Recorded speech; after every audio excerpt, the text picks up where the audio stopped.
அஸ்ஸலாமு அலைக்கும். Welcome to simple cooking. இன்றைக்கி எங்கள் வீட்டில் பார்த்திங்கன்னா பூரியும் பொரிக்கிழங்கும் தாங்க.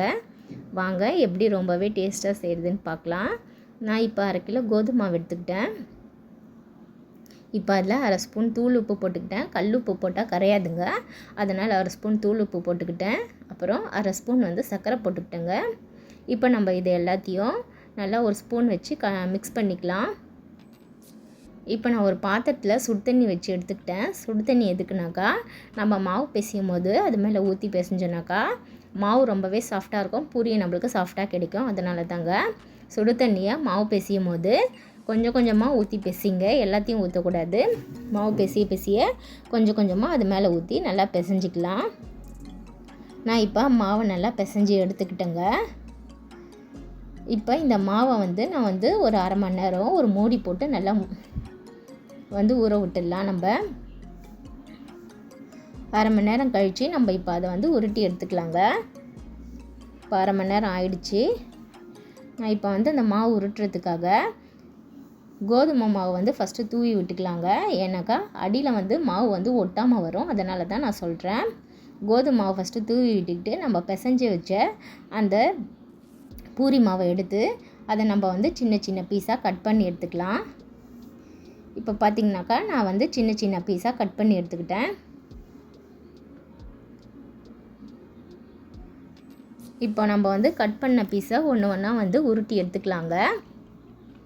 மாவு உருட்டும் போது உங்களுக்கு அடியில் ஒட்டுச்சுனாக்கா அது மேலே கோதுமை மாவு தூவி உருட்டுங்க, அப்போ தாங்க உங்களுக்கு ஒட்டாமல் வரும். இப்போ நான் கோதுமை மாவு தூவி உருட்டி எடுத்துக்கிறேன். நல்லா ரவுண்ட் ஷேப்பில் சின்னதாக உருட்டி எடுத்துக்கலாம். இப்போ உருட்டின அந்த பூரி மாவை நம்ம ஒரு பிளேட்டில் வச்சிடலாங்க. பிளேட்டில் வைக்கும் போது அடியில் கோதுமை மாவு போட்டு வைங்க, தூவி விடுங்க.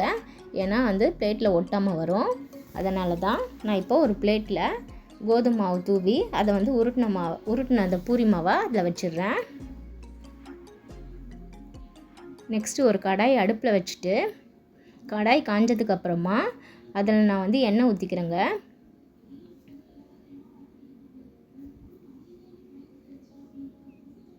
எண்ணெய் ஊற்றி எண்ணெய் நல்லா காஞ்சதுக்கப்புறமா நம்ம உருட்டி வச்ச பூரி மாவை அதில் போட்டு நல்லா நம்ம பொரிச்சு எடுத்துக்கலாம். மாவை எண்ணெயில் போட்ட உடனேயும் நம்ம எண்ணெயை அந்த பூரி மாவில் எடுத்து ஊற்றிக்கிட்டே இருக்கணுங்க. அப்போ தான் நம்மளுக்கு நல்லா புஷ்ஷுன்னு உப்பி வரும். அதனால் நம்ம அந்த எண்ணெயை அந்த பூரி மேலே நல்லா எடுத்து ஊற்றணுங்க. அப்போ தான் நல்லா புஷ்ஷுன்னு வந்துக்குது பாருங்கள், உங்களுக்கே தெரியும். பூரி நல்லா பஃபியாக வந்திருக்கு. இப்போ நம்ம எடுத்து வச்சிடலாம். இப்போ நம்ம அதுக்கு சைட் டிஷ்ஷான உருளைக்கிழங்கு தாங்க, உருளைக்கிழங்கு குருமா எப்படி செய்யலாம் பார்க்கலாம். இப்போ நான் 2 பெரிய சைஸ் உருளைக்கிழங்கு எடுத்துக்கிறேன். அதை ஒரு குக்கரில் போட்டு ஒரு 4 விசில் நல்லா வேக விட்டு எடுத்துக்கலாங்க. இப்போ பார்த்திங்கன்னா உருளைக்கிழங்கு நல்லா வெந்து வந்துடுச்சு. இப்போ நம்ம அதை மசிச்சு எடுத்துக்கலாம்.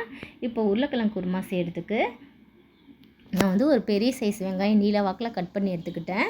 ஒரு பெரிய சைஸ் தக்காளி, கருவேப்பிலை அதுக்கு தேவையான அளவு, கொஞ்சோண்டு 3 பச்சை மிளகா, இது எல்லாத்தையும் நான் எடுத்துக்கிட்டேங்க. உருளைக்கிழங்கு நாம் நல்லா மசிச்சு எடுத்துக்கிட்டோம்.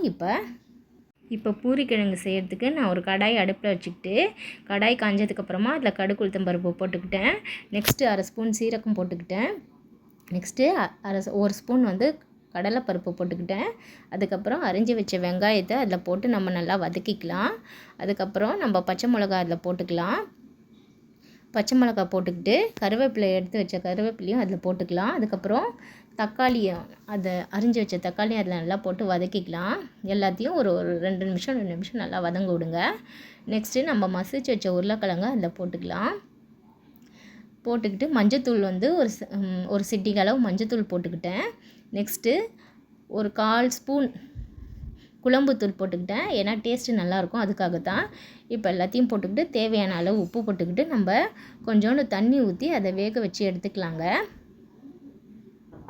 அவ்வளோ தாங்க, தேவையான அளவு தண்ணி ஊற்றி கொஞ்சம் நேரம் வேக வச்சிங்கனாக்கா ரொம்பவே சுவையான உருளைக்கிழங்கு குருமா ரெடி.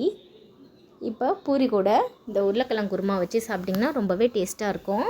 இந்த வீடியோ உங்களுக்கு பிடிச்சிருந்தா மறக்காமல் லைக் பண்ணுங்கள், ஷேர் பண்ணுங்கள், கமெண்ட் பண்ணுங்கள். நம்மளுடைய சேனலை சப்ஸ்கிரைப் பண்ணுங்கள் ஃப்ரெண்ட்ஸ்.